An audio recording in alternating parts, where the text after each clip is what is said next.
Papapasukin niyo ako o hindi? Wow! You're so tall! Isang tanong, isang sagot. Wait lang. Ding! Mukhang papatay na tong tao! Iharap na natin si Mamita sa kanya, total niya naman. Yun naman ang gusto ni Daddy Vlad. Mag-sorry muna siya sa akin. Ano? Magsosorry ako? Oh. Bakit ako magsosorry sa'yo? Ha? Sino ka? Aba? Pinoprotektahan mo si Bing?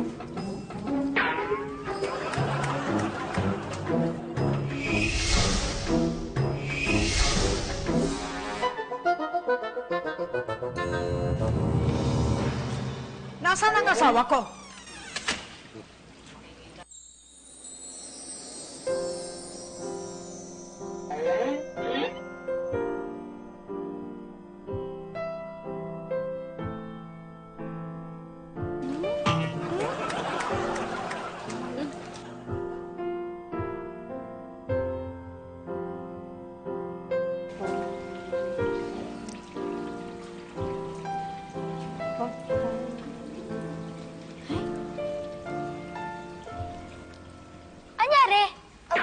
Throwback?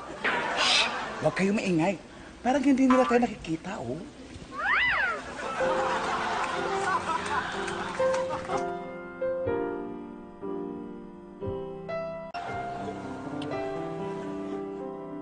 Dalawin mo ako ulit, ha?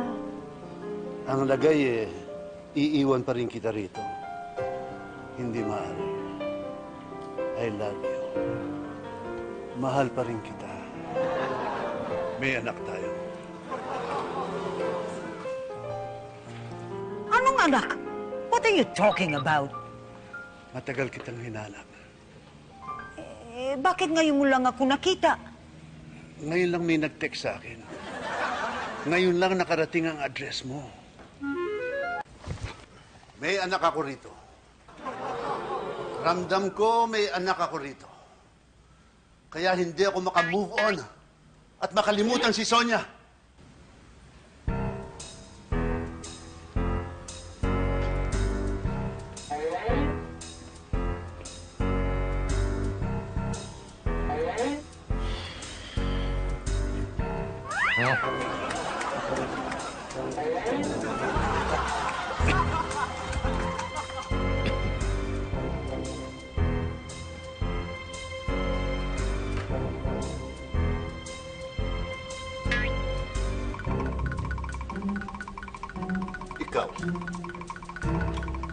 Ikaw, pwede.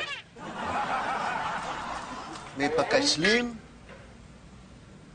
konting mistisuhin. Huwag na natin pahabain pa yung storya. Si Victor, anak ni Sonia. Pero, no way na anak mo siya. Hindi mo ko naintindihan. Papeles na lang ang kulang namin ng mama mo. Sigurado ako, ikaw ang anak namin. Kilala ko, daddy ko. Mahal niya ako, ramdam ko. Kaya mahal ko rin siya. Pero sorry to say, hindi ko kayo feel. Sorry. Teka nga, Sonia. Nasaan ang asawa mo? Iharap mo siya sa akin. Nang magkaalaman na kung sino mas may mukhang pwedeng ipantay sa ganda mo. It's me. Wow.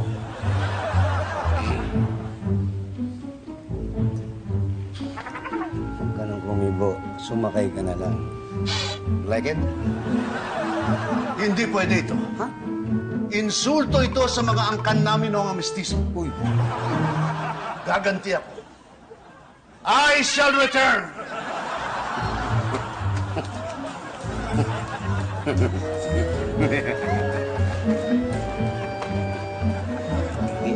Gwapo mo, no? Yes.